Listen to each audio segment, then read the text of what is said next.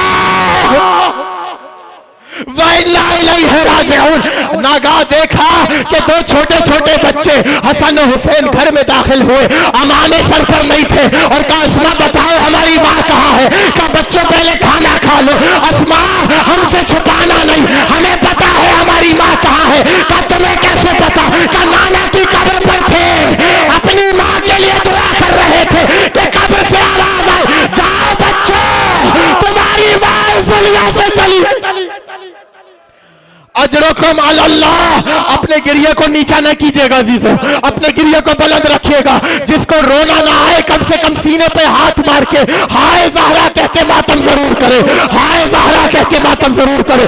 دونوں بچے دوڑتے ہوئے مسجد میں داخل ہوئے بابا کو بلانے کے لیے. عزادارو جانتے ہو کون علی؟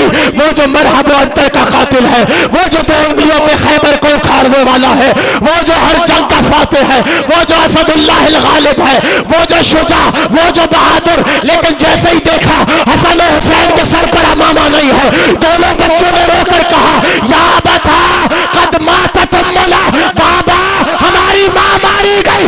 بس یہ سننا تھا. فبکا علی علی وجہ, بہادر علی منہ کے بل زمین پر گر پڑے. اجرکم علی اللہ, اجرکم علی صاحب الزمان. علی منہ کے بل زمین پر گر پڑے. غش سے فاقہ ہوا, دوڑتے ہوئے گھر میں آئے. مجھے معاف کرنا عزیزو, جیسے ہی حجرے کا دروازہ کھلا نا, سیدہ کی میت نہیں سیدہ کا لاشا رکھا ہوا تھا, زخمی لاشا رکھا ہوا تھا. کہ ایک مرتبہ بچوں سے کہنے لگے آؤ بچوں اپنی ماں کا آخری دیدار کر لو. آخری جملہ سنے, اپنی ماں کا آخری دیدار کر لو. حسن و حسین آگے بڑھے اور ایک مرتبہ رو کر کہنے لگے اماں جب نانا سے ملنا تو ان کو ہمارا سلام کہنا, اور ان سے کہنا کہ آپ کے بعد آپ کے بچے یتیم ہو گئے. بس لفظ یتیم کا کانوں میں پڑنا تھا. علی فرماتے ہیں انہا انت وحنت ومدت یدیہا ووضعتہما علی صدرہا ملیہ. علی کہتے ہیں مجھے خدا کی قسم ہے جیسے یتیم کا لفظ سیدہ کے کانوں میں پڑا, جنازے سے سفتیوں کی آواز آئی, بندے کا سر ٹوٹے, بچوں کو سینے سے لگایا. جبریل نازل ہوئے یا علی دونوں بچوں کو ماں کے جنازے سے جدا کرو ورنہ عرش پہ کوہرام آ جائے گا. علی آگے بڑھے اور آگے بڑھ کر دونوں بچوں کو جدا کیا, جنازے سے جدا کیا. عزادارو جانتے ہو آج حسین اپنی ماں سے جدا ہوئے تو جانتے ہیں کب ملاقات ہوئی؟ جب پشت فرس پر لڑز رہے تھے اور شبر خنجر لے کر حسین کی طرف بڑھ رہا تھا. سیدہ کی آواز آ رہی تھی آجا حسین, تیری ماں نے تیرا مقتل اپنے بالوں